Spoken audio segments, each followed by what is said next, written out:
right, and we're live. Welcome back to Johnson and Nielsen. I'm your co-host, Prince Johnson. I'm Nickolaus Nielsen. And today we're going to talk about a topic we've been meaning to talk about for a while. Rather controversial topic. Semi. I don't know. I feel like we've had, a year now to heal? Yeah. But I recently rewatched it, and it hurt me pretty badly. Yeah, no. We both rewatched it. It's So, what we're talking about, guys, is Ghostbusters 2016. Yeah. Well, Ghostbusters in general. I mean, people say, "Oh, this ruined our childhood. And no, it didn't ruin our childhood, man. We still got the original two. Of course, absolutely. Yeah, we got the video game. We got the real Ghostbusters, Extreme Ghostbusters. Yes, man. Which I still am kind of a fan of. Yeah. I get what they were trying to do. Mm-hmm.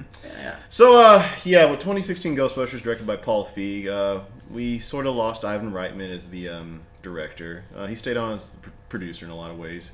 And the biggest blow, I think, was we lost Harold Ramis, man. Rest his soul, man. Yeah, totally. So we had Bill Murray and Dan Aykroyd still, but Ernie Hudson. Let's not forget he's. Nope. I can't believe I almost forget. Damn it! You know what? Shout out to Ernie Hudson right there. Huge shout out to Ernie Hudson right there, Winston man. Zedmore. Yeah, dude, totally. Actually, he's still probably one of my favorite Ghostbusters. He really is. He's the underdog, man. But he's the dude you always root for. Absolutely, man. He's the one who shows up at the conventions all the time. Like besides Dan Aykroyd, I think Ernie Hudson's been to more conventions than Dan Aykroyd has actually. Oh, I believe it. So, anyways, we want to talk about the new Ghostbusters first. Want to talk about the first one first? Or you want to talk about the old one first?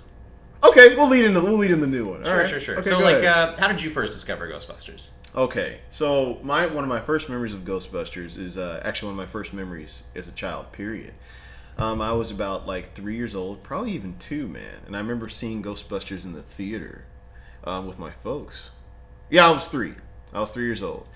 And not with my folks, it was my mom and my brother. And I just remember the giant the Statue of Liberty and Vigo. Vigo was... Vigo? Oh, the second one, yeah. Yeah, the second Ghostbusters, man. And... just remember, I was fascinated with how everything looked and how Vigo was this terrifying kind of figure too, man. He was really intimidating. Oh, absolutely. And then I remember watching the cartoons on Saturday morning, man, and just being oh, this is cool. They got these things on their backs and they're shooting these beams. It's funny. Yeah, man, it was just cool stuff, dude. And I was just really fascinated with it. Slimer, all these things. Yeah. And I actually watched the original Ghostbusters later on, right? And I was whoa, this is amazing. This is we talked about before. I was it's kind of like a horror movie, man. Mm-hmm. But with funny comedians. Yeah, dude. It just, man, Ghostbusters has inspired me, man. Throughout my life, dude. Okay. And so many other I know a lot of filmmakers as well. But what about you, man? What about your first experience? You know what, man? Similar. I watched the second one first as a kid. My parents were big on recording movies and stuff like that. We had a library. Oh, the VHS? On recorded VHS. Yeah, buddy. We had, most of my video library was on, VHS recordings. Pre-Netflix, guys. I know. That's what we had to do back in the day. Mm-hmm. We saw a TV guy oh, this movie's playing. Yeah. Blank VHS tape right? ready. Some people right now are probably what's recording? What's a VHS? Right. So, yeah, I watched Ghostbusters 2. Okay. I instantly fell in love with it. I thought it was so funny, and there was even one or two scary moments in that movie. There's actually a few. It's Ghostbusters 2 is really underappreciated, in my opinion. Yeah. I think it's a very fun movie. Absolutely. The eyes in the hallway where they glow. That as a kid, man, that scared me. Yes, I was gosh, that image and that music, man, that was terrifying. Mm-hmm. Vigo even, in the whole pool of slime down there. Oh man, yeah. It's something straight out of Freddy Krueger at times. You gotta give a little credit to the soundtrack, I think, too, man. Oh, absolutely, man. That sound editing really built it. Mm-hmm. But yeah, I watched the second one first, and then I watched the cartoon, very similar to yours actually, and then I watched the first movie. And I remember as a kid, thinking the first movie was a little more grown up. Oh man, they swear, they're smoking. Yeah. And then I rewatched them all as an adult, and I really loved the first one. Mm-hmm. I still like the second one. I understand the complaints that some people have with it, but I think it's just underappreciated. I think maybe it's guys, it's the chemistry with these characters. I think the second one was really playing off the popularity of the cartoon, actually. There's that. But at the same time, man, it's had we known that this might be the last time you get those four of those dudes in a room together, it's outside of the video game. Yeah. Dude, appreciate it, man, because this is the last time we're going to get them. Totally, man. Yeah. Absolutely. Then years later in college, I played the video game, and it's just playing it, dude, I got excited again. Oh, man. It's perfect homage. I can't even say it's an homage, dude. I feel like it is Ghostbusters 3. Totally. No, absolutely, man. But there's something there, man. It just made me Yes. feel like, man, this is good. They still got it, man. Yeah. This chemistry. And I was following the production of a Ghostbusters 3 for years. I'm talking probably high school. I was following this. And as a kid, I was always like, hey, where's Ghostbusters 3? I thought maybe it was around and I just couldn't find a copy of it. No, I even remember like being like 11 or 12 and be like, is there a Ghostbusters 3? And I always try to find it. And it'd be like, oh, it doesn't exist. Are they going to make it? They got to make it. Like, you don't make 1 and 2. You got to make a third one. You know? Right? Absolutely. And then you found the troubled history with it. Bill Murray kept saying no, and he was kind of the holdout. And then like maybe they were talking about doing it without him, or maybe with him just as a cameo, or maybe with him he dies at the very beginning, becomes a ghost. Which I always personally rejected. You know what? If it had been done right, I'd have been okay with it. Okay. I think there's a right way to do. I mean, because it's not like we got a 7th installment of a movie called Star Wars where they kill off a main character. Well, yeah, but it's like, but at least he was in there. No, he was in there. It's like, well, and like I always said, well, you could do the movie. Why not kill him off at the end, And like he becomes a ghost or something like that. Gives a wave and then just walks off into the oblivion. Okay. Says something witty as he's walking away. That would have been a hard blow, but it's kind of interesting you say with Star Wars because it's kind of the same kind of relationship. A little bit. Like Harrison Ford did not want to do another Star. Well, because he's second fiddle in those movies, which is he's not. He is and he's not. I know what you mean. He's definitely kind of like the unsung hero in a lot of ways. Well, yeah, I mean, when you have like a franchise like a Blade Runner or Indiana Jones, God forbid, where you're the lead, man, it's like that's yours. And then you pop up in Star Wars and you're like, do I get a lightsaber? No, well, I'm not really a main character, am I? Yeah, you kind of have to play second banana in a lot of ways. A little bit. Even though Force Awakens, I felt like he was a star. Oh, he was totally the star. Yeah, he was definitely the guy. So I feel like Bill Murray's got a lot of the same problems. With Ghostbusters, even though like Bill, you're looking at it the wrong way, man. It's like it's about the relationship with the other characters. Like you guys have such great chemistry when you're all together. Absolutely. I honestly have never understood his blow with Ghostbusters 2, and maybe not. Agreed, man. I feel like when I'm watching, I feel like he's having such a great time. Yeah, like the four of them when they're together, man, they look like they're having a blast. I mean, I had read that when they were working on Groundhog's Day, he and Harold Ramis, their relationship got really strained with that movie, so they really didn't want to work together. They spent many years they didn't talk. What'd you hear about that? Like, what do you know? From what I heard, Harold Ramis wanted to he had the vision of one way, like being more of a traditional comedy. Yeah. And Bill Murray wanted it to be a very philosophical, spiritual film in a way. And the final film is kind of a combination of the two. You think? How so? Totally. I mean, how so spiritually? Spiritually, I mean, he goes into that whole thing about I'm a god. It's like I know everything. This is kind of like my afterlife, really. I die and I live. There's an interesting theory that he's probably been stuck in that loop for thousands of years. He's gone to the library. He's read every single book. He's watched every program on TV. He's probably seen every movie at that theater. He's probably gone to a video store, rented every movie, and watched it. And he's kind of learned everything he can. He's almost becomes like a weird monk in a way. This has been that he's confined to that town. That's true. Okay. And he's learned all he could, and maybe he does a lot of self-healing. That's why at the end he becomes selfless. And then that's when he tries to do some good deeds, because he doesn't do it. There's never a point in the movie where he's just like, if I do everything good, this will end it. Right. He just does it to do it. So there's a lot of spiritual growth of this is me. I need to be a better person. He find out who he was over the course of all these years. Yeah, and Bill, from what I heard, he never wanted him to end the loop. He wanted the movie to stuck. He's just in that, but he becomes a better person. Okay. I read a theory a while back that he was supposed to be stuck in that loop for 10,000 years. Exactly. Okay. Yeah. Was it ever officially confirmed, or no? It's up to interpretation. Okay. Which I think makes the film way stronger for that. I agree. But apparently he and Harold kind of were clashing because he was the writer-director on it, and it's some days he was cool, some days he wasn't. And defense, and even Harold I think said this. He was going through divorce at the time. Okay. Bill or Harold? Bill. Okay. Yeah. Wow, Bill really was I don't know, man. It's I've been there on a personal level. I understand what that's like when you're working on a film set and you got personal stuff going on, and you have to do your best to be professional, and it's hard. It really is when you got stuff going on in the back of your head. So on a personal level, man, I can completely relate more ways than he realizes what that's like. Okay. Yeah. But yeah, I read after that he and Harold just had a strain. They didn't speak for many years. They reconciled before Harold had died. I read that and I thought that was really good. That's great. He talked about that on Howard Stern. Good. I thought that was really good. Good. But I think that might have had something to do with it. And then maybe, I don't know. I mean, Bill's always been an interesting character because he's a guy that's look, he's Bill Murray. Yeah. like, does he want to be attached to just one project for the rest of his life? You know, like Peter Venkman, Ghostbusters. Well, you see his career over the years, man. He's definitely done like a lot of like indie stuff and like stuff that's not funny really at all. No, but it's like they can't. I'm sure like every couple of years they're pestering him. Hey, when's Ghostbusters 3 Oh, happening? When's totally. Ghostbusters 3 Look happening? at us I'm as sure he gets fans. tired. Well, I'm sure he probably got fucking sick of it. He's just like, Yeah. I can do other movies, guys. Right. Well, at the end of the day, he's an actor, man. No, you're absolutely Like he's right. known for his comedy, and obviously has starred at SNL. Well, I mean, like, I'm sure if Bill had said 100% yes, and they had the right script, and the studio saw this is going to make money, man, because Nostalgia Kick would have been strong even like 10, 15 years ago. Yeah, but like you just said, kind of, it'd have been nostalgia kick.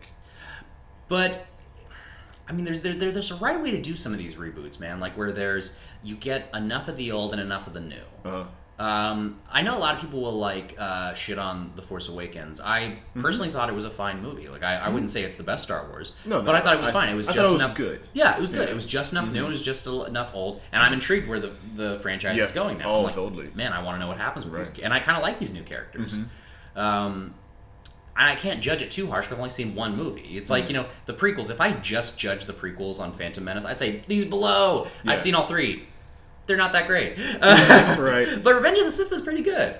Now, when I say you have to sit through Phantom and Attack of the Clones to get to Revenge, no, but yeah, I still got Revenge, and for what it's worth, I enjoyed Revenge. Okay. Yeah. Okay. Let's bring it back to Ghostbusters. Let's bring it back to Ghostbusters. Right. Yeah. So yeah, like Ghostbusters 3 happened for so many years. And for whatever reason, just never kind of got there. So, what do you think Dan Aykroyd's play was in all this? Like, Dan Aykroyd's been pretty vocal about having Ghostbusters 3 be made for a long time. Like, he's always giving interviews, like... Talking about it. Yeah, he's always been kind of a champ. Well, because he's a co-writer and he's a star of them. Yeah. He's been pushing it for a long time. But he had, but at the same time, he's also got his other agendas he's also working on. And, yeah. And then, to be fair, acting-wise, he's only really been confined to, like, supporting roles. Yeah, I haven't seen Dan Aykroyd in anything, man. Yeah, when's the last time you saw a starring Dan Aykroyd movie? Dude, 90s? Maybe early 90s. I would say late 90s, I'd go so far. Really? I think he was in that movie with Daniel Stern and Damon Wayans where they were, like, basketball fans, and Damon Wayans was a basketball player. They kidnapped him or something. Wasn't that a movie? What was this? See, you never saw it. I think I know what you're talking about, actually. Yeah. I can't remember the name of it, though, but I do remember a preview or something like that. I know, Dan and I Aykroyd think- was in it, though. Yeah, he's one of the stars. It's Wow, like him and Daniel okay. Stern, which You is know- like the comedy duo, Daniel Stern and Dan Aykroyd. The greatest comedy duo ever. Right. You know what I remember him in? I remember his little cameo in Casper. That's the last thing I remember him in. Really? Wasn't he in that Woody Allen movie, The Jade Scorpion or something? I just didn't even hear about that. See, well, it's like, he'd been around, but like, I think as the starring light, I think he's been out of the loop for a while. Yeah, I know he's doing his whole like Crystal Skullbach and all that stuff. Well, yeah, and he does his Blues Brothers thing, which is fun. Yeah, I heard about that. Yeah. I would like to actually see that, man. Now, you see, like, I told you, like, my pitch for Ghostbusters 3 is, like, I would have done a movie with, like, the Ghostbusters have been out of business for, like, 20 years. And it's about a new team of scientists, and you can do, like, boys and girls coming together and starting up a new team. And then I would have Ray and Winston, now that with passing Harold Ramis, they're like the two dudes who are the vets, man. They kind of are there in supporting parts, helping them out. And then I'd have Bill Murray appear at the very end, like just to give you guys did great. And maybe have one of the characters be like related to Egon, like have an emotional moment where he's like, Egon would have been proud. And just he walks out, man. Like three of them walk out and they're bickering a little bit as they're walking out the door. Like have this like walk out and there's like a white light and they're all just walking out and like you see the guys Like they're leaving it. Yeah, they're leaving it. Like that's them like bowing out, man. That's beautiful, man. That's how I would have done something. Who would your Ghostbusters have been? Your new ones? If I had done it, oh man, that's tough. Personally, I would have liked to have seen Donald Glover. I'm a huge fan of Donald Glover. I think he would have been like the perfect lead to kind of encapsize that whole dryness, but with leading man, where he could play both straight and comedic. Totally. I would have personally liked him, a Matt Smith from Doctor Who. Okay, interesting choice. Yes, because he can do drama and comedy too, but I think you need a little bit of that sternness, that's the seriousness, like character actor, at times. Even though he can play it a little goofy at times, I think he would have been really great as the wise, intelligent guy. And then, like, oh man, like Amy Poehler, I think is so funny in Parks and Rec. I think she would have been really funny. Yeah. All right. If you want to kind of keep it within the same age group, I think Aubrey Plaza would have been really funny too. And like, there's Aubrey Plaza is kind of dry to me, but actually, but I've seen her in some stuff recently where she's pretty damn good. Yeah, no. I mean, like, look, but you got to give her the right material and you got to put her with the right people. I agree. So off the top of my head, yeah, that would have been my 3. Like I probably would have had the new Ghostbusters no more than 3 or 4, like 4, 3. I would even say 5 if you do it wisely, if you do it well, right? 5, okay, all right, you pushing the boundaries there, bud. A little, I know. Hey, right. you know, it's like the original movie. You started with 3, 4. You kind of have 4, maybe with a 5th one at the end. Okay. And this one, why not have 5? In a sense, Lewis is kind of like the unofficial 5th Ghostbuster. Yeah, he's like he's the unofficial, he's the 5th Beatle of the group. That's true. I did it! I'm a Ghostbuster! Yeah, of course. Oh, that's great. Okay. What about you? Who would you pick? Like, your Ghostbusters 3. Woo, man. Well, for a long time, man, I really kind of supported the idea of Ben Stiller and Chris Rock and Chris Farley back in the day, man. But that was a legit talked about cast. Yeah. Like in the late 90s. Yeah.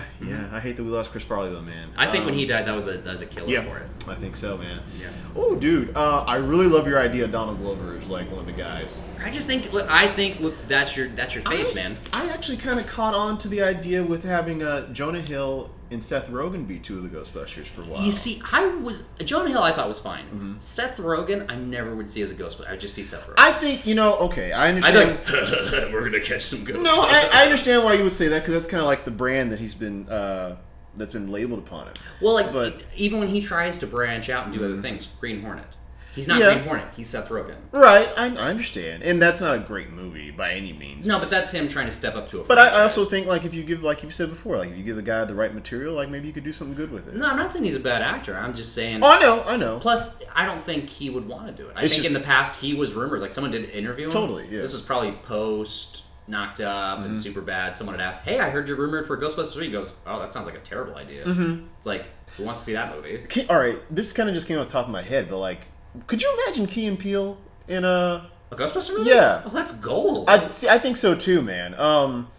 Well, you know what? Let's finally just address the fucking new movie. Okay? All right, yeah. So because like I feel like if you wanted to go the all-female route, which is like what somebody's suggesting, it's not a bad idea. It's actually not a bad idea. Okay, I was gonna ask, how do you feel about the all-female route? Here's the thing with that. I think it's great if with the right script and the right cast. Mm-hmm.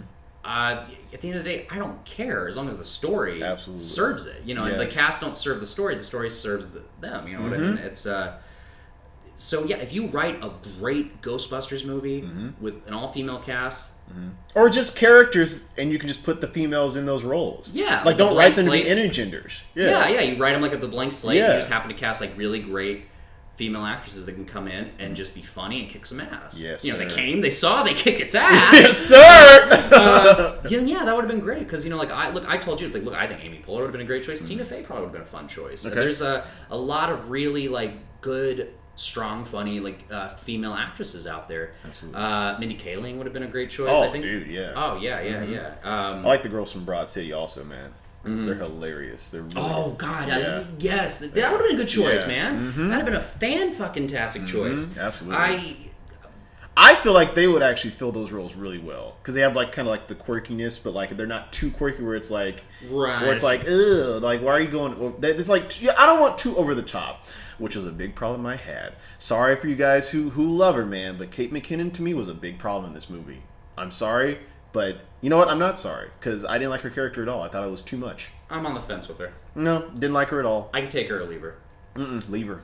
Leave her in the desert. That's fine. Kate McKinnon, I'm sure, is a fine, talented comedian and actress, but just... No, she's great. Look, you watch her stuff on SNL, man, she's great. But it's all like in shtick form. Like, these are like 5-minute sketches and stuff like that where she can be goofy and it works in those little sketches. But like you put her in a feature. Yeah, she felt like a 2-hour sketch in this movie. Well, my problem was she never felt like a real person. She felt like someone that reacts to stuff. Yeah, I agree. And that was my issue with it. Too much. Well, it's like during the point, it's like, like the original Ghostbusters grounded their shit, man. To the point, like, it felt like this is them reacting. Well, I mean, it's silly at times, don't get me wrong. Yeah, but I say grounded as best as I can. I mean, this is an 80s comedy we're talking about with a giant marshmallow man. Hey, No, if there's a way to make it work, they made it work back then. They did. I'll give you that. You could say it's a product of its time, too. But I feel like with Kate McKinnon, she never felt like a real person. She was never reacting like a real person would react. She's just saying funny things to be funny. Look at the eyes. Right, yeah, exactly. Like, she was a stick character, man. Like she never, these are ghosts. Aren't you a little scared of this stuff? It's like... Exactly. Like, even like the original Ghostbusters, man, with the library ghosts, dude. They all freaked out and ran, dude. Right, because that's what okay, if you and me saw a ghost, like, just walk through our door right now. Right. Literally, like, what the hell would you do? I freaked the fuck out. Exactly. Yeah, I wouldn't be like, oh, hey, there's a ghost there. Let's experiment on it. You know? Let's like, shoot it with this thing. Yeah, exactly, man. Yeah. Well, it's like even in Ghostbusters 2, man, when that fucking train's coming out, like Ray and Winston, got to fucking run. Yeah, and Winston's just scared to go. Ah! Yeah, totally, man. That's a great moment for him. Yeah. Sorry. I missed it. Love you, Ernie. Love you. Yeah, but like, okay, so let's talk about how like the movie kind of got made. You heard there was, for those of you who don't know, the Sony hack was a terrible thing. Boy. I may have read some of those emails. Okay, what'd you hear, buddy? Let's talk about it. It's out in the world. No, you're right. It's not being hidden or anything like we that. ain't saying the stuff. We're just quoting it. I mean, and this, you know what? To give some credit, we'll say this is all alleged stuff. Okay, all right. Yeah. Alleged. Wink, wink. Like that. Yeah, it was kind of reported that Amy Pascal was pushing for Paul Feig to do it. Mm-hmm. And to be fair, at the time, that's a great choice. Pushing to do it as an all-female cast? Just to do a new Ghostbusters film. Because you look at his track record. And she wanted him. She wanted him. Okay. And because, his stuff was selling, man. It was hitting hard. Bridesmaids. Love Bridesmaids. Great movie. Dude got a lot of heart. Yes. Has a really great cast. All female. All female. But they feel like real people, though. Yes, exactly. They are so grounded in that movie, man. And like... It's not great because it's an all-female cast. No, it's great because it's a great movie. Yes. Yeah, and the casts are just so well done. And it feels like a very personal film. Totally, man. Yeah, it's got a lot of heart, and there's a lot of growth with the characters and everything. Mm-hmm. I can't compliment Bridesmaids enough. I think it's one of the best comedies I've seen in the last few years. Man. And I remember when I initially saw the trailers, I thought, it looks like they're just doing like an all-female Hangover. I actually like it more than the Hangover. Oh, dude, totally. I think Hangover is actually overrated, in my opinion. The first one is fun, but then the other two But Bridesmaids, man, is just so damn good. Mm-hmm. And then I've seen some of the other stuff. I don't think it's as good like The Spy and Heat, but I think it's fun. I disagree with you about Spy. Heat was kind of like whatever, but like I really enjoyed Spy. Yeah, no, they're fun movies. Mm-hmm. And so like at the time, you hear that Paul Feig's a new Ghostbusters. You're like, well, that makes sense. It's like, look, he can do an ensemble, he can do comedy, and his stuff at the time. There was moments of drama, and there was moments of like comedy and stuff like that. I feel like we're. I don't even want to say like where he fails because like there's he lets too much improv. But the original Ghostbusters, Bill Murray was improvising Bill Murray was like the master of improv, man. Mm-hmm. So I can't say like he let him improv too much. Like Ghostbusters were always improv. No, and all those women like they're SNL stars, man. Like they are queens of improv. Yeah, no, and look at the original. It's like Dan Aykroyd, Bill Murray. It's like those are the king. Like they were SNL gods at that point. Exactly. Yeah. So it's like that was the intention, I think. Well, yeah, no. And so when you think about it, man. Mm-hmm. This movie should have worked. It should have been great. Mm-hmm. And like you and I like talked about it. Even though the trailer when it first dropped got a lot of flack. You were kind of like I was like, okay, we'll wait. Yeah, let's wait and watch the movie, man. I even defended the internet. I thought the international trailer was a little better. Okay, yeah, I remember that. Yeah, I remember that. Yeah, the theme and all this stuff. Sure, yeah. And let's talk about the cast. Okay, where do you want to start with? Kristen okay, let's start with Kristen Wiig. We'll start with Kristen Wiig? Yeah, she's the lead. Let's give her. Okay, all right. Kristen Wiig. I love Kristen Wiig. I do. I think she's very talented and she's hilarious, man. Oh, gosh. And she's actually a good actress. Oh, she is. Did you ever see the Skeleton Twins? No, I didn't see that one. That one's kind of recent, right? Now, her and Bill Hader, man, that is like... the trailer's played off like it's a dark comedy. It's really got some depressing moments, but she's got some good gravitas in that movie. Her and Bill both. Awesome. Funny enough, Bill Hader's actually rumored to be one of the new Ghostbusters for a while, too. I do remember that, and I thought that would have been a good choice. Mm-hmm. Yeah, I liked him in Adventureland a lot. That's the first thing I ever saw him in. Oh. But yeah, Kristen Wiig. They just made. I like what they were trying to do with her character. Sure. Yeah, no, I get that. Make her kind of like the awkward, kind of like science geeky kind of. Right. Who doesn't quite have a lot of confidence. Right. Trying to make her the every woman. A little bit. Yeah. Or she has dreams of being great. I ultimately don't think it was her character or her problem at all. I think it was what they tried to do with the story and everybody else and how they mixed. Nobody in this movie really mixed well. Not really. No. Yeah. And it's a thing because like her and McCarthy, man, they got some great moments in Bridesmaids, man. Mm-hmm. They're funny as fuck. He's like, you want to know this life? This life would bite you on the ass. It's it's like that scene is funny as fuck, man. It's like I love Bridesmaids. You make me want to watch Bridesmaids right now. I know, I love Bridesmaids to death. Actually, I think I'm gonna do that. Okay. But yeah, let's keep going. What do you feel about her, man? What do you feel? Let's ask. What do you feel really worked about her? What worked about her? Mm-hmm. I like that she wasn't this like super confident girl, Mm-hmm. and that she was like, I don't even say girl. It's like she was confident. Wasn't a very confident person, Mm-hmm. but she had a history with the ghosts and stuff. Like she actually has like, this nice monologue where she has this like her neighbor died. She was a mean old woman. Like and she was haunting her bed. That was actually like that came out of left field. I was like, oh my. But they don't go anywhere with it. It's just like one scene that like. Give us more of that, man. That's some good stuff, man. It's like you want to balance this comedy out with... Kind of like, in the original when they did that moment with just Ray and Winston where they're talking in the car. About like Jesus. Yeah. And he's just talking about like... Yeah, they're talking about the Judgment Day and stuff. Yeah. That's a good deep moment, man. And that gives you exposition on these characters, man. It's not like how just they like... feel personally. Yeah, it's not just like bullshit. Yeah. But yeah, keep going. Go. I feel, as far as the four, I feel she might be the strongest. As far as like for me that I like and like stuck with me afterwards. I feel you. I feel but I think she's just a good actress too. Exactly. Yeah. Melissa McCarthy. Melissa McCarthy. I don't hate Melissa McCarthy. I actually think she's fine. Again, Bridesmaids, she's funny. Yes. But then I feel like she got stuck in a shtick because of that movie. Yeah, and you know what? It's funny. We talked about this before. You said her and Leslie Jones's roles were kind of originally switched. Yeah, when they originally were talking about it, Leslie Jones was supposed to be Melissa McCarthy's character, and then Melissa McCarthy was supposed to be the subway. So Leslie Jones was supposed to be like the science character, like they were friends, educated. They were friends when they were kids. And Melissa McCarthy was the street smart one. Yep.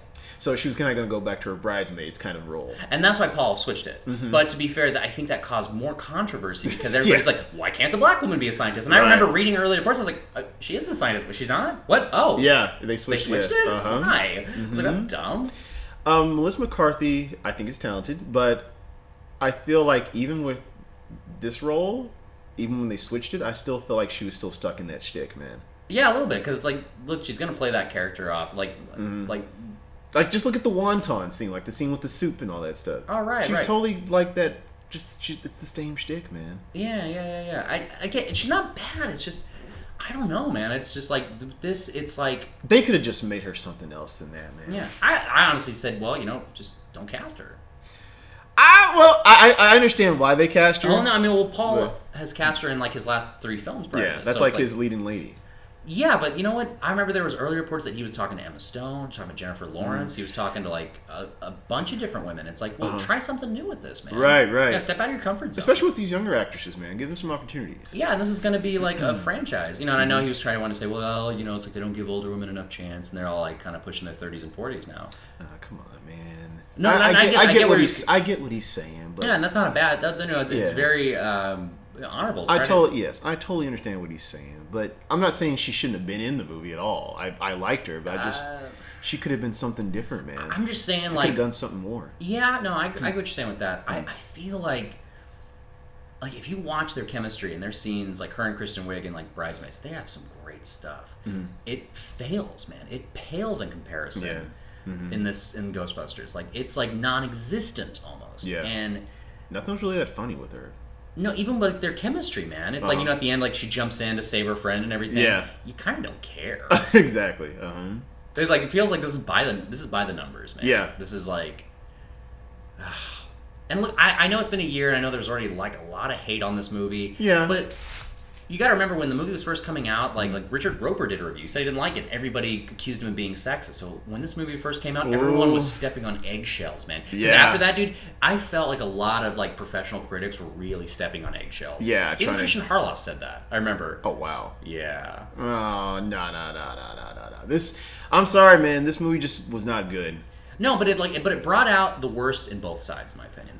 For the crazy ass chauvinistic assholes, like the real creeps out there, they were just like, fuck women, they can't be in this, and right? And it just gave more fuel to their fire, dude. Yeah, but then like the extreme lefties were just like, if you don't like this movie, you're a terrible person, right? And it's like, okay, you're sorry, a Trump supporter, right? And it's like, okay, dude, like this was just a bad movie, like accept it, like you don't have to be a total like fucking douchebag, but like just say I didn't like it. It didn't work for me. Exactly. That's how I am. I was like, it didn't work. Right. For me. It's just because the movie was bad doesn't mean you have to be like, oh well, it was whatever. Like, and you don't have to go to extremes. No. And here's the thing: I am all for like an all-female like reboot But when I say reboot, I mean a continuation, but starts it fresh too. Yeah. Mad Max Fury Road. Yes. Star Wars: The Force Awakens. Right. What do those things have in common? Female driven. Yes.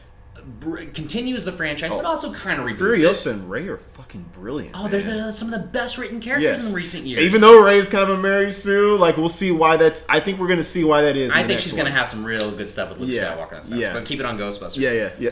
This could have easily have been all 4 females.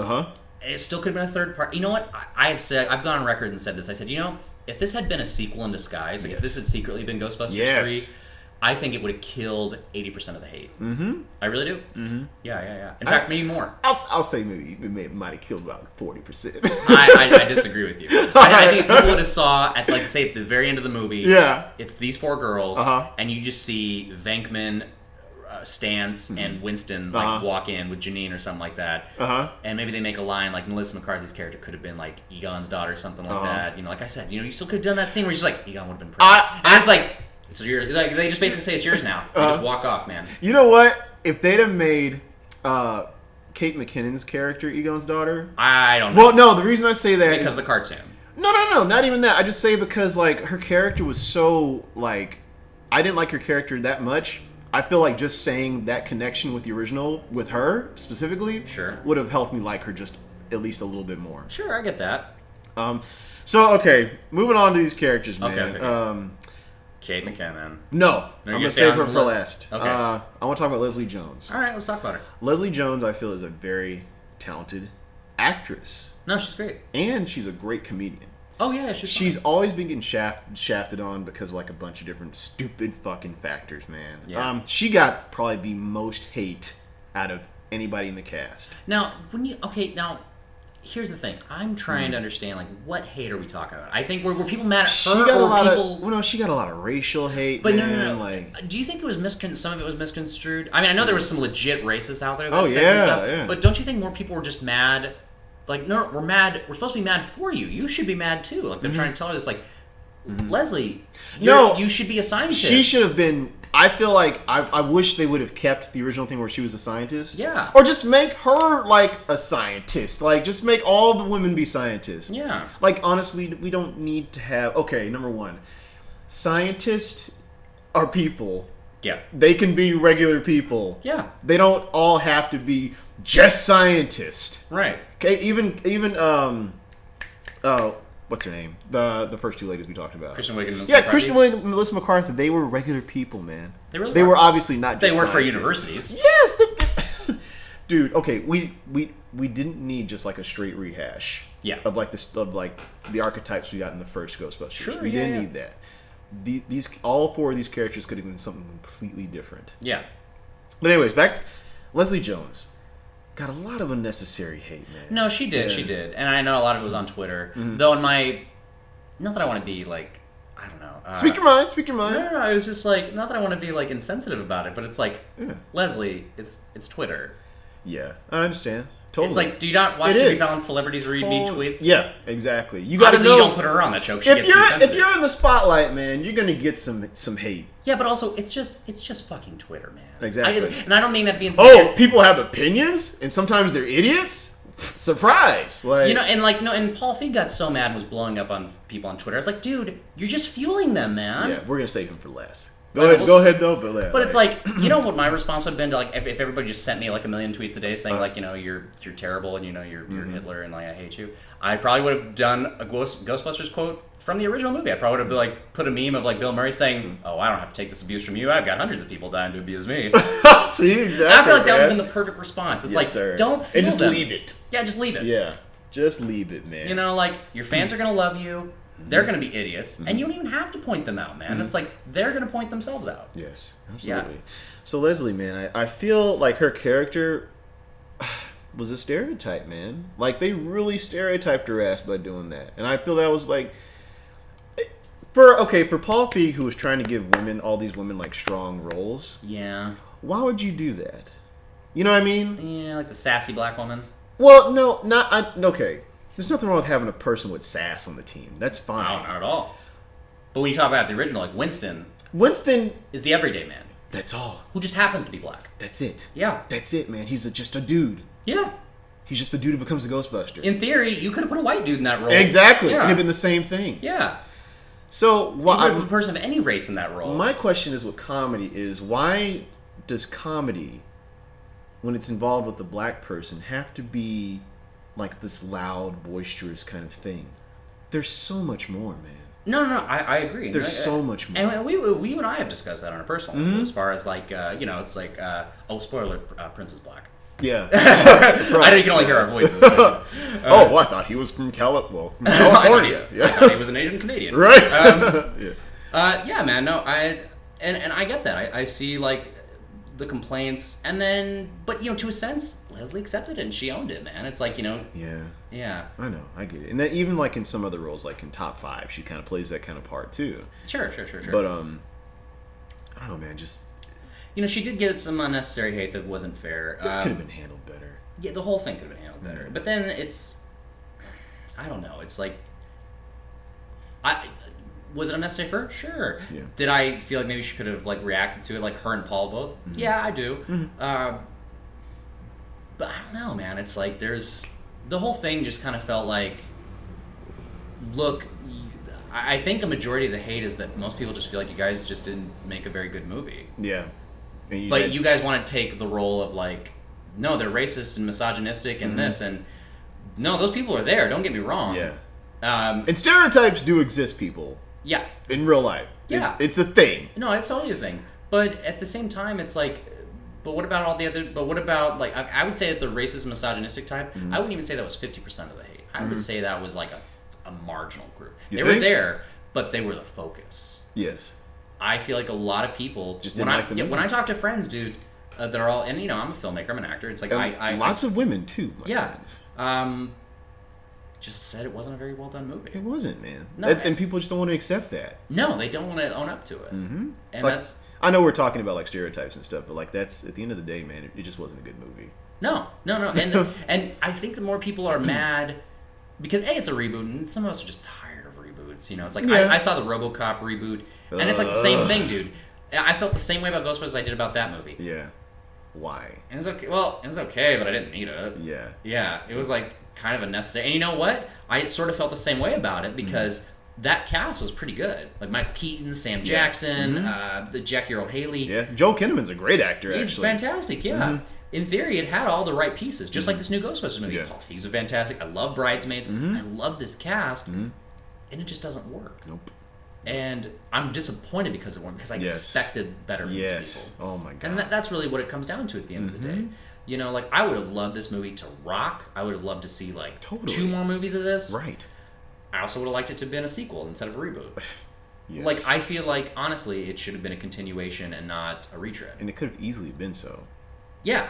And I remember there was a huge thing about like Paul Feig's like, well, I didn't know how to do it. Like, what are they going to be like their daughters? I was like, no, they could just be 4 new people. Yeah, they could just be 4 female scientists that happen to exist in this world. Right. Ghostbusters have been disappeared for 20 years. Their technology is nowhere to be found.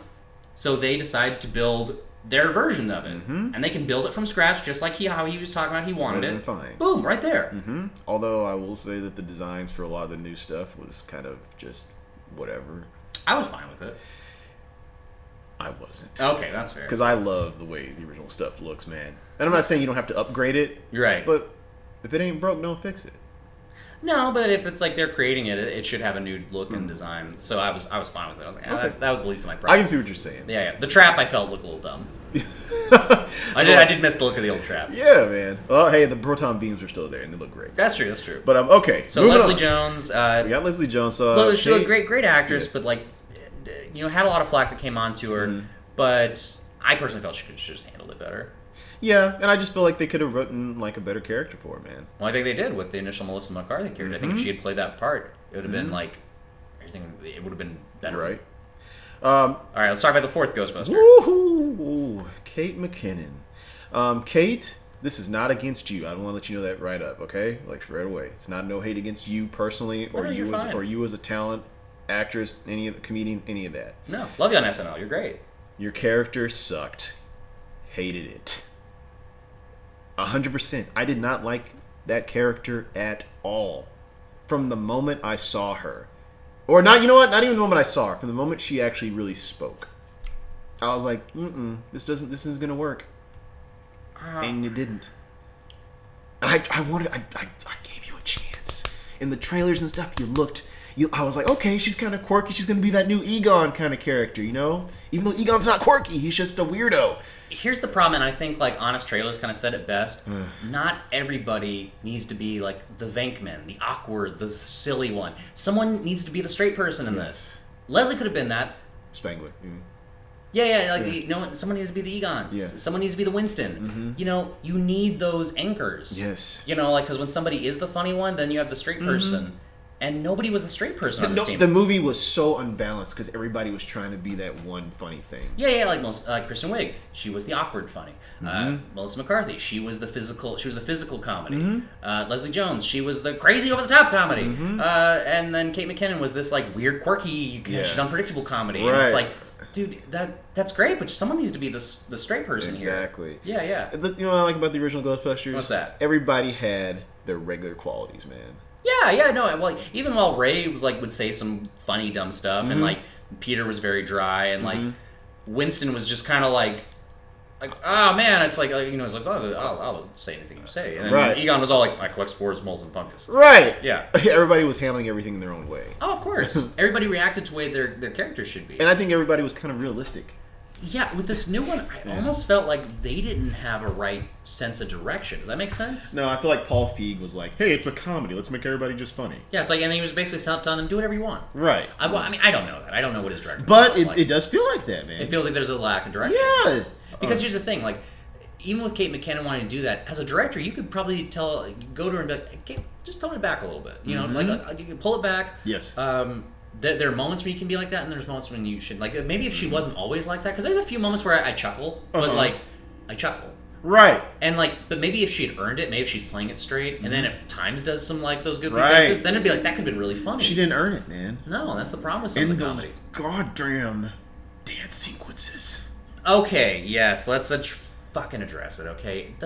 What why? the fuck? It's just filler, man.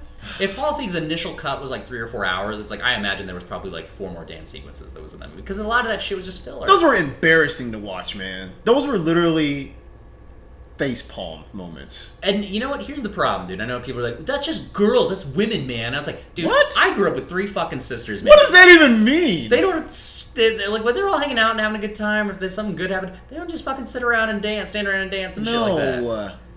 They're people, man. They're people. Treat them like people. Like, here's the problem. I think a lot of people didn't respect the movie because the movie doesn't respect itself. Yep, dude. You hit it. Nail on the fucking head. Yes. God damn it. Okay. Do you want anything more to say about Kate?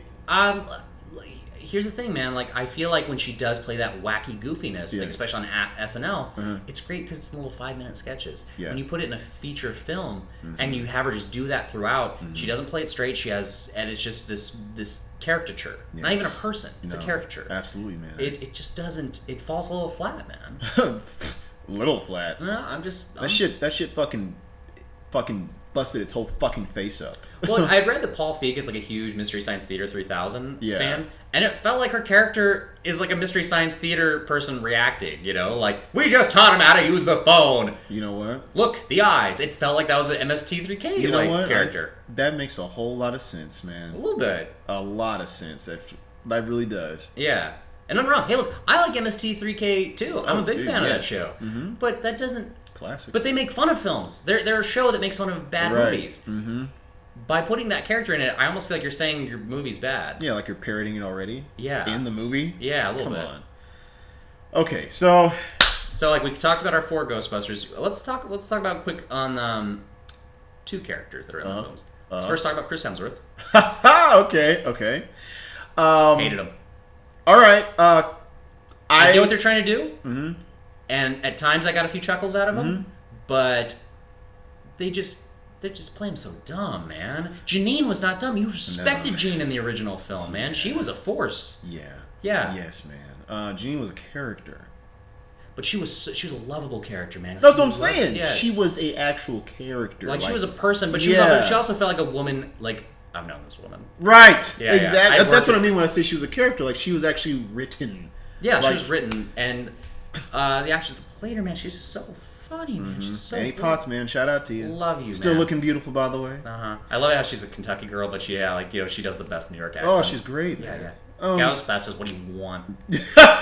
But Chris, man. All right, Chris. Chris Hemsworth is a pretty talented dude. I like Chris Hemsworth, No, he's actually. fine. Look, he's great in the Thor films. I liked him in Star Trek. His first little 5 minutes in the original Star Trek. He was, and like my ex had dragged me to go see Snow White and the Huntsman.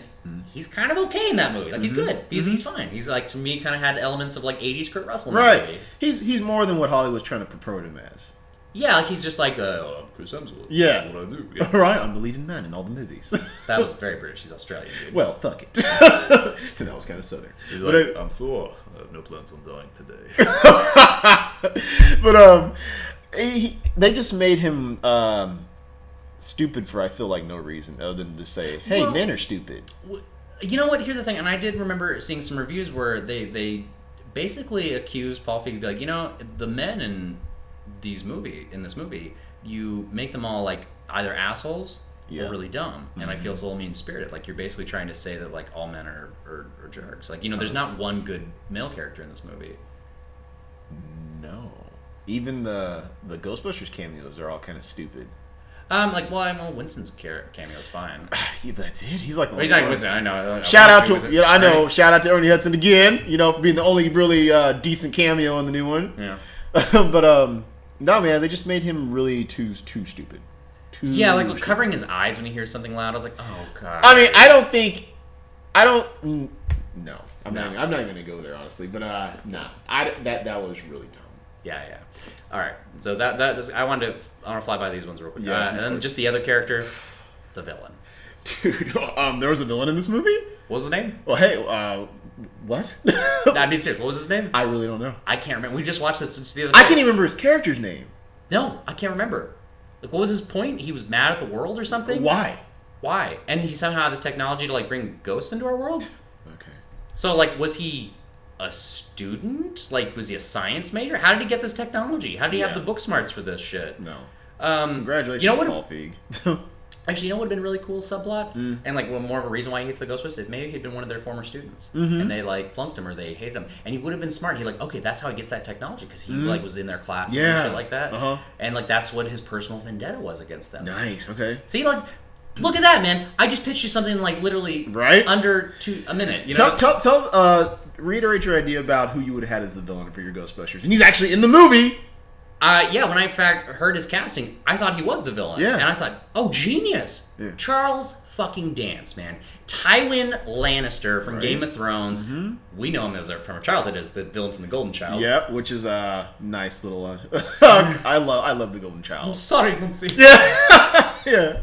I have stolen from my brother. Nuncy. I must be punished. I must be purged. I should not allow to be around such good people.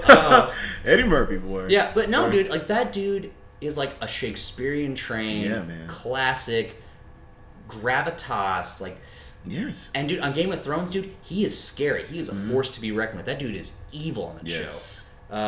And he's so good. So when I heard he was gonna be in it, I was like, oh, dude, he's the villain. Yeah. He's gonna be this movie's Zool or Gozer or something, man. What happens to him?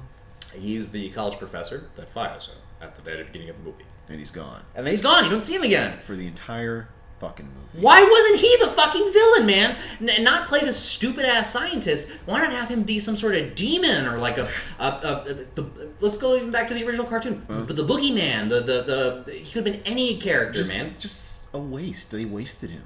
Yeah, like I remember, like, don't you remember, like, Paul Feig's initial pitch that he talked about? He wanted the character to be like a dude who was on death row who died and is for just the villain. Yeah, and like he was supposed to be this, like, basically a serial killer or something. Okay. That comes back. No, I didn't know about this. this. A ghost and shit like that. Like, you want like a Ted Kaczynski character or something like that. Someone who's crazy. He was initially talking about Peter Dinklage. That's who he envisioned. I was like, good work. That would be interesting. Yeah, and I was like, okay, he couldn't get him, but he's gonna get his dad from Game of Thrones. Nice, man. This that's awesome, dude. And he's fucking scary, dude. You put these 4 females and you put him as the villain. Yeah. I suddenly feel a dread, man. They might not get out of this, dude. He could kill them or something. He has a great presence, man. Dude, and like that's the thing. It's like I never felt a threat from this new villain, man. He was just he was like a goofball.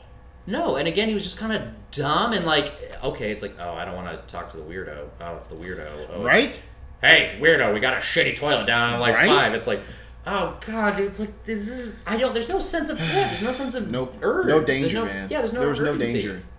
Zool and Vigo, you were like, oh shit, these motherfuckers could probably like actually do some shit. Dude, well, Zool's is big, and Vince Mystery. Short though. Yeah. Well, they're these big scary gargoyle dogs, and then when you meet Gozer. Dude, Gozer is like, it's this weird, like, and they got this weird foreign chick to play her and stuff like that. Yeah. Who's not a comedic actress. No. She's like a dancer or model or something. Yeah, but she has this look, man. You give her those red contacts. And dude, it's some... Scary. Whoa. Yeah. She's like, oh, you a god. Yeah. No. Ray, when someone tells you that you're a god, you say yes! Ernie Hudson, that's you, bud. We love you, buddy. And then you got fucking Vigo, who's played by some like unknown German, Danish European dude, yeah, and who's voiced by none other than Max von Sydow. Max von Sydow, dude, the Seventh Seal, the Exorcist himself, man. So there's always a sense of like, you got the funny people, but then you bring it back to the horror elements, man. So I thought with Charles Dance when he was cast, I thought he was the villain. I was like, great fucking choice, man. I had full high expectations. Like, Paul's gonna nail it, man. Paul, this movie's gonna turn everyone around. I guarantee you.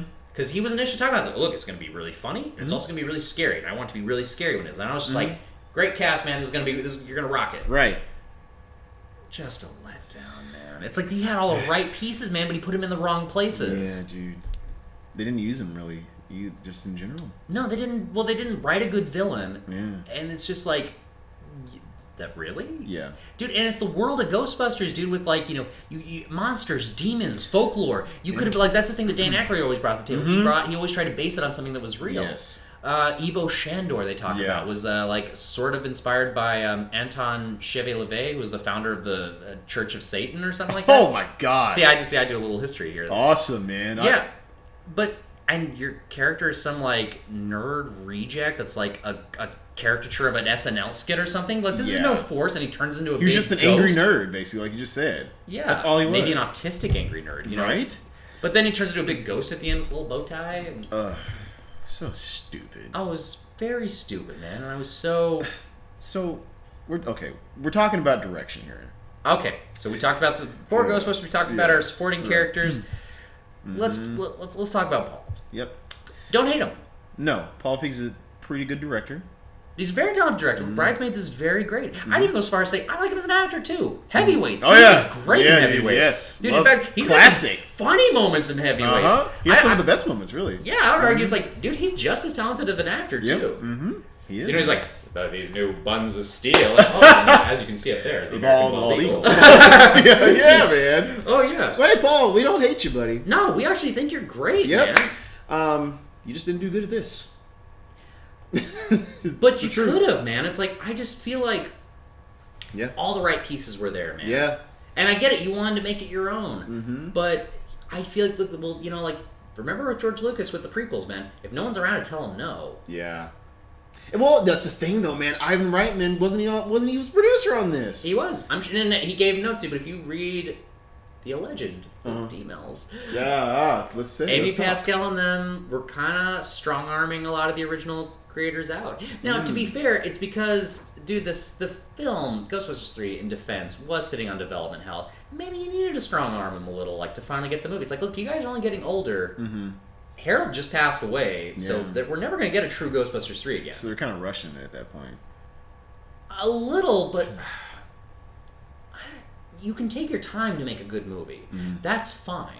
But, like, when you've gone through, I mean, how many drafts of Ghostbusters 3 are there? Oh, man. Ghostbusters in Hell. Yeah. Ghostbusters Hell Hatton. I even have a friend here in Hollywood, who shall remain nameless, who pitched to Dan Aykroyd and some of the people at Sony. He wanted to be a writer on Ghostbusters 3. He pitched me his idea. He told me, and it sounded like, oh, that's fun. It's very similar to like my idea. It's like, it's like there's the old ones and then there's the new team. We had a different idea about like who would be the lead actor, but it's like that's fine. No, I liked his approach. Like he had Baby Oscar would have been like the star. And yes, like okay. Which is fine. I was like, oh, well, hey, tying it back to the old ones. Of course. But yeah, it's like, and he talked about he didn't really have a very good run-in with Dan Aykroyd. Dan Aykroyd was kind of like rejecting it? Not necessarily. Dan Aykroyd, You know, it's politics, and I don't want to bring it up here. Okay. All right. Well, all right. Nothing you can say at all about it? Now that I want to say it all. Okay. All right. We won't call him out like that. No. So anyways, back to the directors. Paul Feig could have done a really great job, man. No, he could have. What do you think was up with Ivan Reitman, though? Why do you think Ivan... I think he got strong-armed out, and I think... Harold Ramis's death kind of had a big effect on him, you think? I would go so far as to say yeah. Yeah. No, absolutely. Because, dude, you make a classic film. Yeah.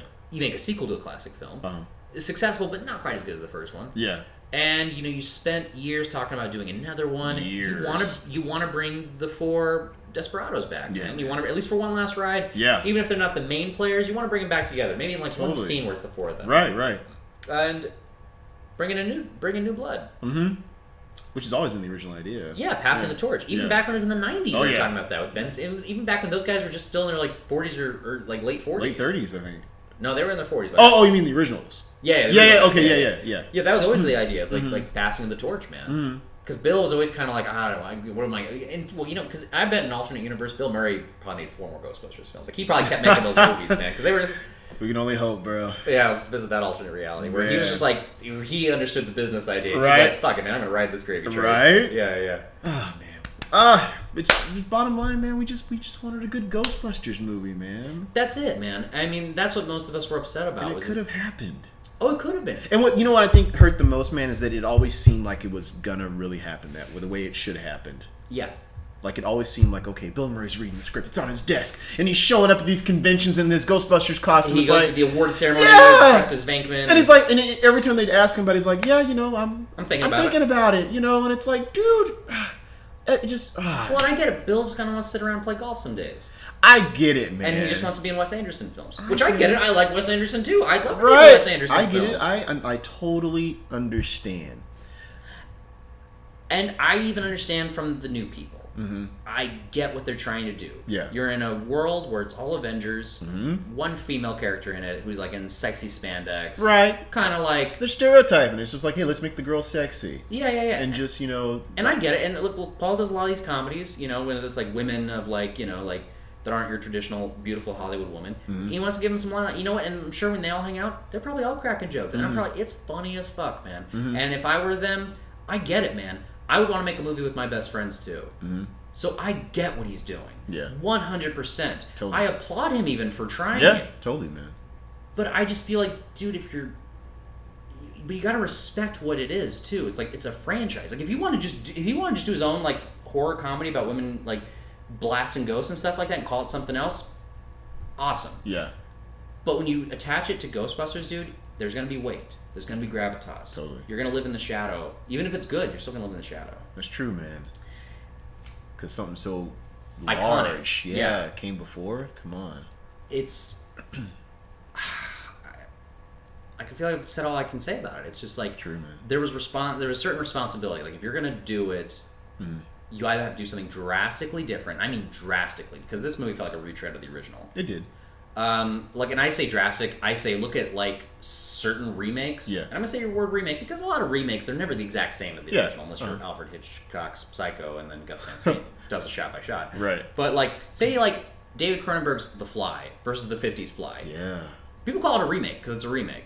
But it's vastly different. You could just still call it a reboot too. Right. I think reboot is a millennial word. Yeah, it is. I really hate it. It is. I think it's kind of stupid. Yeah, it's like people are like, oh, remake's a bad word. It's like, whatever. They've been, Remakes have been going on, guys, since long time. Yeah. Long before the 2000s. Long before the 90s. Hitchcock remade one of his own films. Exactly. Like, but he was in the game that long, It's like, right, well, exactly. I guess I'll remake it, Yeah, so remakes, whatever you want to call them, reboots, which I don't like. Whatever. They've been around for a long time, man. Yeah.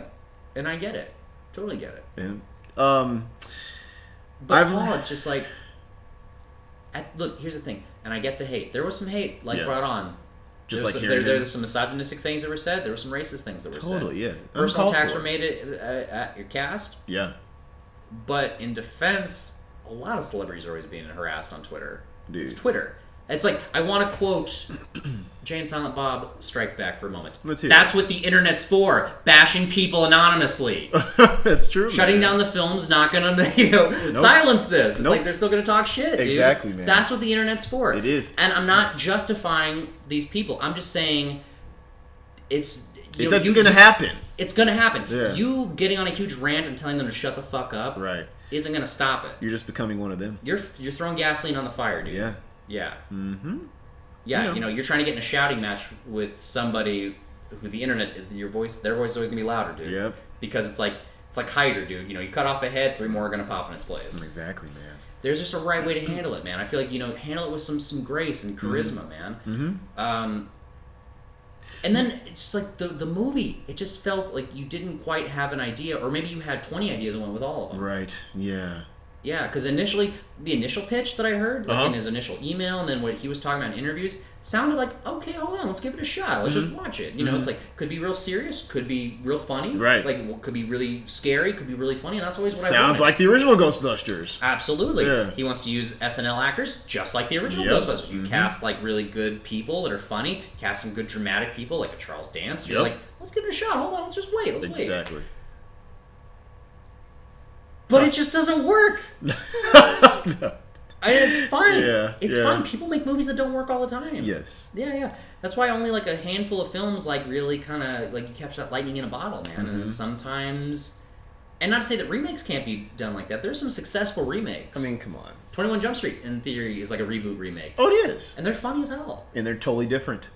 And they are. And you know what? And they still continue it because Johnny Depp appears in the first one. And the other one, there's another guy too in it. Yeah, the other guy. They both appear as their same characters. Yep. So in a way, it reboots it, but continues it. Exactly. This movie could have easily done that. Absolutely. They didn't have to be the daughters or the nieces. They could have been nobody new related. people. New people. 4 new people that just happen to exist. Ghostbusters have been gone for 20 years. The world has moved on. And you know what? You'd probably oh, well, I didn't want a world where ghosts have already existed. It's like, yeah, but if nothing's happened in the last 20 years, people could have wrote it off as an isolated incident, or it was a hoax. Right. Especially if it only happened in New York. Mm-hmm. Yeah, there's no sense of history in this movie, man. Yeah. No sense of it. You had a really beautiful anecdote, man. You said about how everyone can kind of be a Ghostbuster. Well, I told you this is a line of dialogue I would want to write in a Ghostbusters movie where I would end the film. This is your version with Donald Glover. And this is my version of Donald Glover. It's I would end it to where something happens, the villain's defeated and everything. The threat's not quite over, but it's not the threat you think of. The ghosts and stuff is all... ghosts are still going to be in New York and stuff like that, but the main threat's gone. They go to court. It's almost like the scene we never quite saw in between 1 and 2 where it's they got sued by everybody. Them being sued. And I would actually want it if it was the original judge from Ghostbusters 2. Yeah. And, they're being... called frauds, hoaxes. Look, we know you're with those guys, and they pulled that hoax 30 years ago. It's we're not doing that again. And it's just and Donald Glover finally just gets up and it's do y'all have any final words? And he's yeah. And Donald Glover gets up and he's just it basically, and it was always my answer to the reboot, because I always felt they were trying to make it a girls' club, and that they were trying to say we're better than the boys. And I was that's the wrong way to go. Yes. And it's this idea that he would have this speech where he's just talking about we're here. And we're putting our lives on the line, and we're not doing it because, we have to, or because it's cool. We're doing it because we're Ghostbusters. Okay? Everyone can be a Ghostbuster. And, of course, in my team, I have guys and girls on the team. Yes. So, and the girl, would stand up with him. She goes, yes, everyone can be a Ghostbuster. And they both stand up, and they're, looking at the courtroom. It's you, sir, you can be a Ghostbuster. Ma'am, you can be a Ghostbuster. You can be a Ghostbuster. He's like a trans person. You can be I know it's a trans little thing, but it's and it's still kind of in that weird. But you can be a Ghostbuster. It's sees an Asian dude. You can be a Ghostbuster. Sees a person of every race and gender, and it's basically saying that's, and it's this big thing where everybody they kind of get cheered on and everything, and everyone's he's order. Yeah. It's eventually everyone can be a Ghostbuster. It's not it doesn't have to be a guys club, doesn't have to be a girls club, doesn't have to be white guys, doesn't have to be black guys, doesn't have to be girls, doesn't have to be it could be Indian, anybody. Anybody can be a Ghostbuster. But basically saying anybody can be a hero. Anyone can put on this proton pack and save the fucking day, man. Yes, that's what we got in the first 2. Even in the new one, that's what we kind of got. Yeah, but I feel with the reboot, man, there's just underlines of this is a girls' club. We're trying to say the boys, we're better than the boys, and it's that's the wrong way to go. Guys and girls, see, I'm a feminist too. I'm just a he for she feminist, where we are fully treated. We're equally. equal, man. Yeah. It's not trying to say girls are better, boys are better. No, we're equal. Equal, man. We're all human beings. Absolutely. Yes, dude. And that's what I wanted to do. I wanted to write a scene where it's this big speech about how like it's not going to be about like separating. It's not going to be about segregation. That's only going to drive us apart, man. Anyone can be a hero, and sometimes we got to work together to be heroes too. It's like this is a team. All of us can be a team. Anyone can be a hero. Totally. Like have a Donald Glover and like Amy Poehler stand together. You have a blonde white woman. You have a black man, and they're talking about like we can do this together. We are all heroes. Anyone can do it. You guys. Step up, let's all do it. We can all be heroes. Yeah, boy. And I always wanted to write that scene, man. And it's like I just feel like that would be a very powerful. That's beautiful, man. Even just hearing about that. Yeah. It makes me think about like just the ending of the first Ghostbusters, where everybody's like, they're all these 4 guys from New York, man. Yeah. And they're heroes because they just stood up and did what they felt was right. Yeah, absolutely. And like everybody calls them like hoaxers and jokesters and just but they stepped up, man. You're right. Just to show like that's ultimately what the movie's trying to say, and what Paul I feel should have said or emphasized more of what he should have said. I feel like he was trying to say that, but he didn't say that, or at least maybe that wasn't the direction he wanted to. Like that's the way if I had done his movie, or he asked me to take a draft at it with an all-female cast, and I would have loved to do it with an all-female cast. In fact, if Sony came to me and they said, "Nick, we want to do another Ghostbusters. We want to stick with this all-female thing," I said, "I'll do it, absolutely," and I will write, and I think that's not a bad way to go. But I also feel like. At the end of the day, they should say, anyone can do this. Yes. Not just girls. Not just guys. Anybody can do this. You know they were actually going to go in that direction, I kind of think. Because they had like the whole Ghostbusters core brand they were going to start doing and everything. You're right. Max Landis even wanted to do that. Yeah. Where like the leader would have been Egon's daughter. Yeah. And it still would have been a team of guys and girls. And I was like, awesome. Yep. Yeah. Even my boy, who will remain nameless, who was trying to pitch Ghostbusters 3. Yeah, his team was guys and girls. Awesome. Like, that was obviously the right way to go. And everyone tries to say, like, oh, like, the original Ghostbusters was a little misogynistic. No, it wasn't. No, dude. I can't, no. No. Peter's character was, like, supposed to be sort of misogynistic, but that's his character. Yeah, that's his character. Yeah. Because he's more like a game show host. Yeah. Yeah, no, in the original Ghostbusters, man, you had, like, I remember an episode, a very powerful episode I watched when I was a kid, man, where it's like, of the Ghostbusters, dude, they're like, a ghost has him, man, they can't get out of this, like, in the real Ghostbusters? Yeah, in the real Ghostbusters, man, like, this ghost has him, like, and he puts Janine under, like, a spell or something like that, where it's like, she's dreaming and she's floating there, she goes, I'm a ghost, and she's, like, dreaming, and, like, he's feeding off of her dreams and stuff like that, but then... And, like, basically, just she is a ghost. She's, like, floating and hovering, but all of a sudden, it's, like, her mindset. She's like, I'm a Ghostbuster! And she just transforms into a Ghostbuster, man. And then she, like, kicks the ghost's ass, man, saves the boys. And she's like, this is... And I felt like that episode was trying to always say it, man. Anyone can do this. Awesome. And then you have Extreme Ghostbusters, man, where it's like, the goth chick or whatever that's on the team. Yeah, Kylie. Yeah, and then you also have the dude in the wheelchair. Yep, Weston or... I can't remember his name.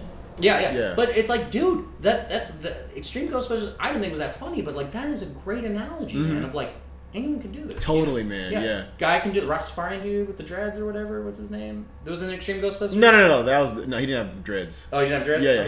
He was kind of like Winston, but he was a mechanic. Oh, okay. Yeah. Okay. Well, you got him doing. You got the dude in the wheelchair. You got the goth girl. Eduardo, just like a college dropout kind of guy. Isn't that great? Yeah. Exactly. Yeah. Exactly. You need to be a scientist. Exactly, man. Yeah, and I feel like. Like Paul, you easily could have told this story like that. It's like, if you want to make Leslie Jones the everyday woman, okay, she's not a scientist, you're going to get a little flack. But you know what?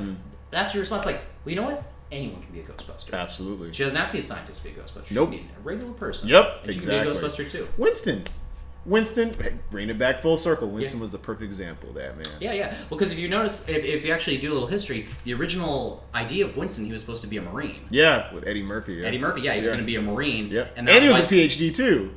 Yeah. He's supposed to be like the smartest, like, and the most capable, actually. Yeah, but he's actually kind of a badass, like a soldier. Right. Yeah, which I'm sure Eddie would have probably had fun with if he had played the role. But then when Ernie Hudson, they got it with him, man, they told it back. Let's just make him an average Joe. Yeah, because he wasn't that well known, too, so they probably want to make it more like that. I'd done some comedies. Like, I remember he did a comedy with John Candy that was really funny, where he's like, they're handcuffed together, and then he goes to fuck his girl, but, like, he closes the door, and you hear them, but then he dies while having sex, so now he's got to, like, drag Ernie Hudson's corpse around. Oh, my God. I don't think it's a whole movie, I think it's just a scene, but, like, it was that sounds funny. Hilarious. All right. Yeah. I can't remember the name of the movie. Someone help with that. With John Candy? John Candy, yeah. What? Who originally was going to be Louis Tully in the Ghostbusters. Though he had some weird requests, and I get why they said no. Oh, really? Yeah, he wanted him to have, like, a German accent, and he wanted to have 2 poodles.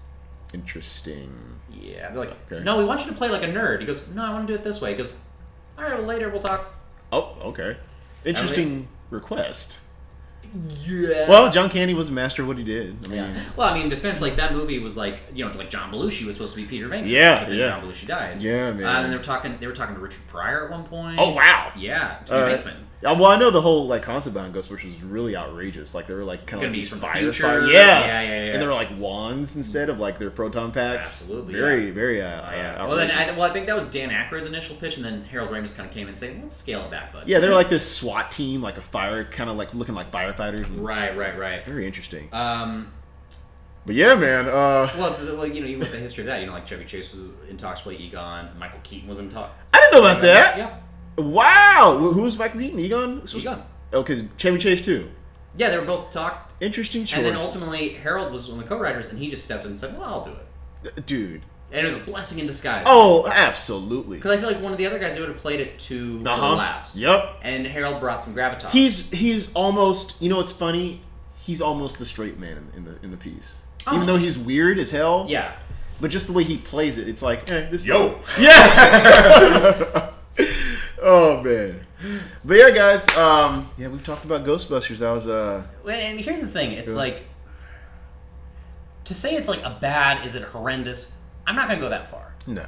No. It's like I we don't watched like it. We chuckled, but yeah, like there's moments where there's it's moments. still at the end of the day. Look, he made a movie. It's not like it was a garbage dumpster. No, or anything. it was finished. It was completed. Yeah. It told a plot. Made a very good plot, but like it had all the right tools, man. It had all the right elements. Let's get to the final lines of what we're trying to say. Like, why do you think it ultimately didn't do that well? Like, why do you think all the right pieces were there? We just talked about the history of it and everything. Why don't you think it did that well? Like, what? Because it wasn't what people thought it was going to be. And when I say that, I mean it wasn't Bill Murray, wasn't Dan Aykroyd, wasn't Harold Ramis, wasn't Ernie Hudson. In theory, they were all technically in it. Even Harold Ramis had a little cameo. But people have been waiting on this movie for so long, dude. Yeah, 89. Yeah, and I know people have been waiting on like the next Star Wars for a long time. Sure. But Ghostbusters, we haven't seen Ghostbusters in forever. We got the game, and that was like, holy shit! Like, wow, this is amazing. Oh, and everybody was talking about it. I remember when like that game came out. I think the anticipation behind Ghostbusters was so high, dude. We have look how many fan sites we have. We have actual Ghostbusters in towns.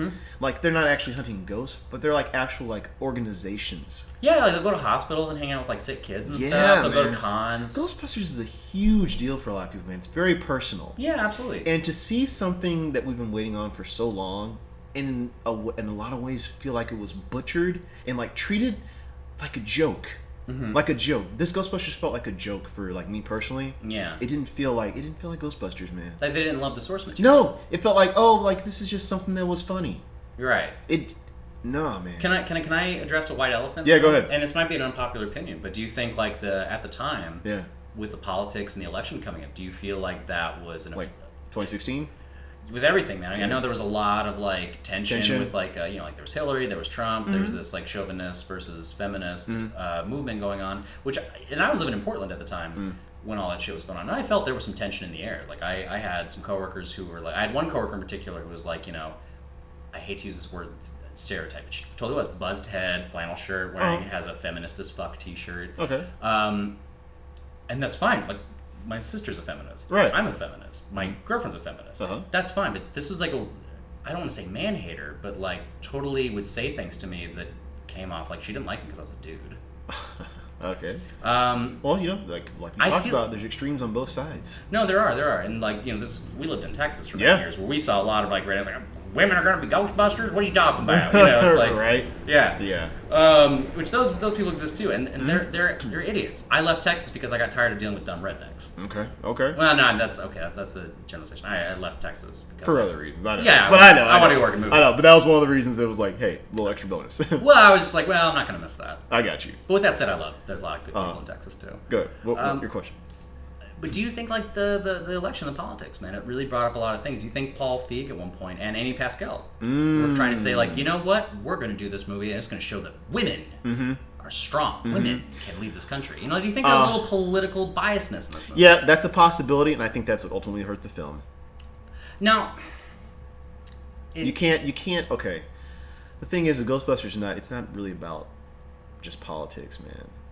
Ghostbusters is like, it's about unity. Yeah. And by trying to make it about like politics, like strictly like that's a possibility, like you just said. that creates divisions. And you see how many divisions were created over that shit? Oh yeah, there's like it was segregating hard, man. Dude, come on. That's not what Ghostbusters is about, It's either like man. you're on this side or you're on this side. And that Ghostbusters is not about that, man. It's just like what you said was a beautiful thing, man. Like it's about everybody can be something. Everybody can unite. Yeah. And be heroes, man, and be good and do good things in the world. Yeah, absolutely, absolutely. With that kind of message, with Eamon Pascal and Paul Feig possibly, that's a divider, man. That totally goes against what Ghostbusters is supposed to really even be about. Like, it's one of its greatest themes. Right, this should be a film that should unite. And look, there are films that are strong feminist films. Yes. Mad Max Fury Road. Yes. Force Awakens. Wonder Woman. Great. Fantastic. Love that film.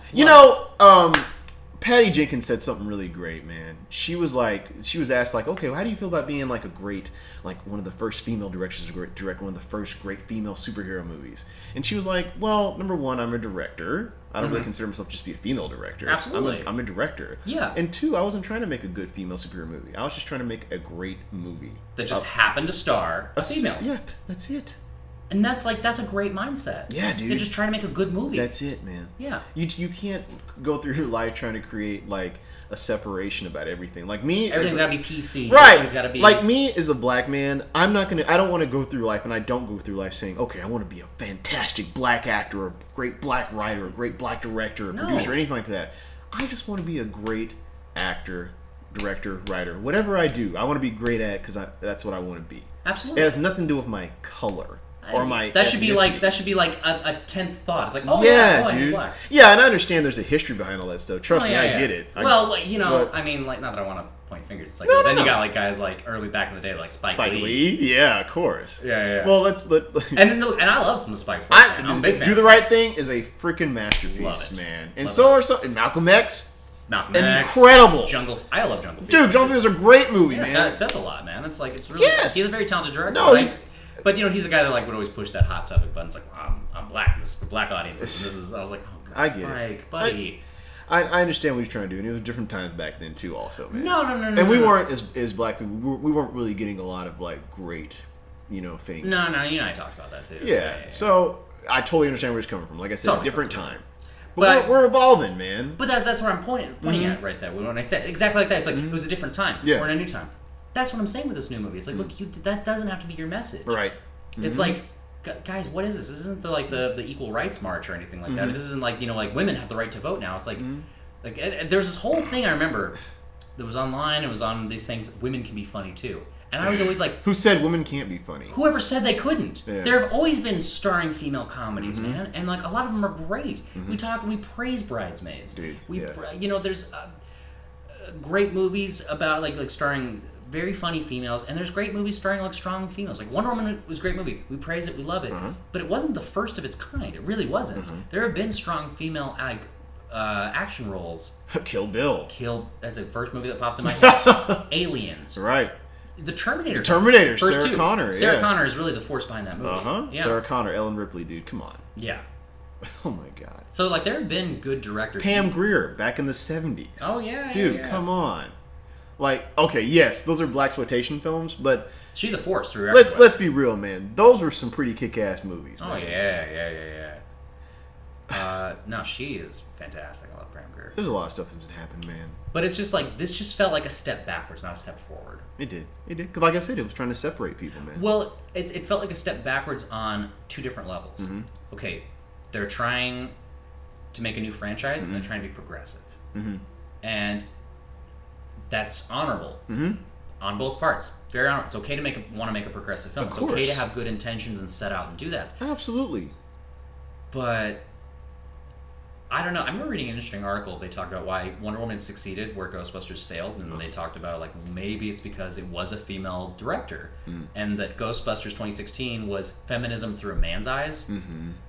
But then I argue, but Joss Whedon's got very feminist, and he makes some pretty good stuff. Granted, I read that his Wonder Woman script wasn't that good, but that's fine. Yeah. But then he's done stuff like Serenity, Dollhouse, and Buffy the Vampire Slayer. Strong female leads, strong colored female leads. Absolutely. God, Gina Torres, come on. Oh man, she's great. Great, yeah, beautiful, great. Lawrence Fishburne's wife. Let's keep it real. Yeah, even the Shakespeare stuff. Right? Yeah. Amy Acker as Beatrice. Man, that's some beautiful stuff. Dude. We've always had like really strong female roles, And he's doing Batgirl. Yeah, and I'm excited for that. mm-hmm. Yeah. I liked what he did with like Avengers, and Yeah. And you said Buffy, right? what's that? Did you say Buffy yet? Like, is he doing a new Buffy? No. Did you just mention Buffy at all? Yeah, I imagine like Okay, 'cause he created Buffy. Yeah. Okay. Ah, man. Yeah. So we got some good stuff on the way, man. And It was, man. It only just felt like this movie failed and disappointed. Mm-hmm. And we're not here to hate on it and say it's the worst thing that was ever made. Right. We're just saying, you know what? I expected better. Absolutely. I expected a great movie. I did too, man. You know, I'll even go out on a limb and say, you know what?